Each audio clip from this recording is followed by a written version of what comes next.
You all know the game Tetris? Well, now there's a movie about how it was made, why it was made, and all the political, economic intrigue around it. Did Tetris really help the Soviet Union fall? Well, let's take a look at this movie. Did I like it or not? The subject of review coming up.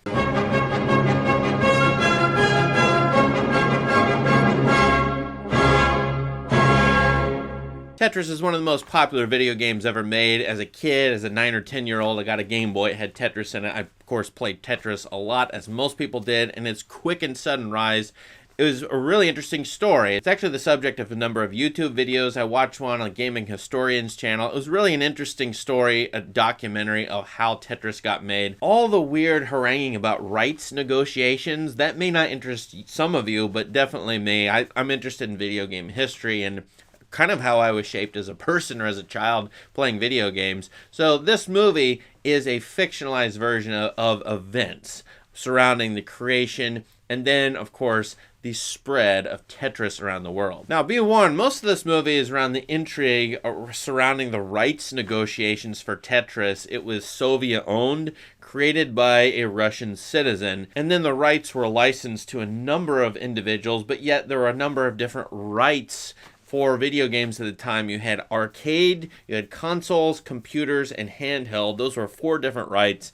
And then you have a number of players in this movie, and they're literally called players, among whom are Hank Rogers, who is of Bulletproof Software, trying to secure rights to Tetris in order to publish the game in certain ways globally. But in order to get the rights, they are competing with other people who want the rights to Tetris because it's going to be lucrative.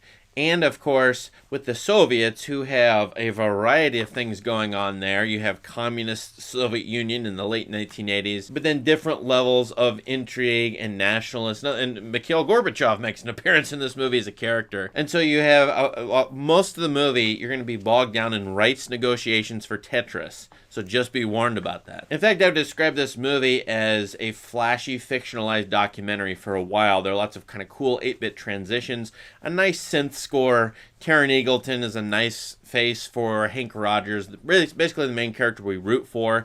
And in a way, this is kind of a sports movie. He's an underdog who works for a small software company, competing against big software companies for the rights to publish Tetris anywhere. And of course, at this time, Hank Rogers figures out, well, there's going to be a Nintendo Game Boy, so I need to secure the handheld rights for Tetris and box the game Tetris with Game Boy. I'll make millions of dollars or a lot of money from it. And so that's one of the chief goals in this movie as he flies back and forth from Japan, where he lives with his family, to the Soviet Union and back and forth again. And when he's in the Soviet Union, he's harassed by the KGB. There's lots of political intrigue there. So whether that's interesting to you, I don't know, but I kind of like that aspect of the movie. Now, in saying I kind of like the movie, I really gotta warn you. To me, this is a 2-star movie. It's not that great of a movie in terms of, well, it's very, very melodramatic. I mean, over-the-top melodrama, in my opinion. Things need to be toned down quite a bit. There's a lot of gritty and grimy shot-making in this, and they're trying to dull the colors and make them murky when the setting is the Soviet Union.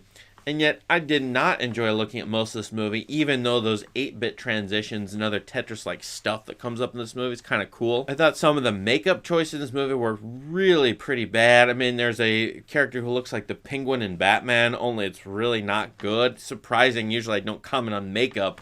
Well, that one was it's not really good looking in this movie. And then there are a bunch of movie cliches. I think partly this is a sports movie. There's an unnecessary car chase. There's a voiceover narrator who shows up at the beginning but is never followed through with.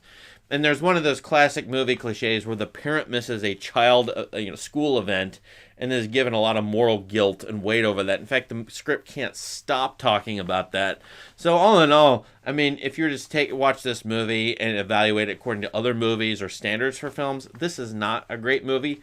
But I was interested in the subject matter. I like the flashy documentary stuff and the synth score. For all those reasons, I'd probably give this like 2.5 to 3 stars for myself. But I don't think most people will like this movie as much as I did, so be warned about that. Unless the subject matter interests you and you're really interested in rights negotiations for a video game, you can probably skip this one on Apple TV. Well, what do you think of Tetris? Did you watch it? Would you watch it? Let us know in the comments. Please subscribe to this channel for more great content. Thank you. Have a great day.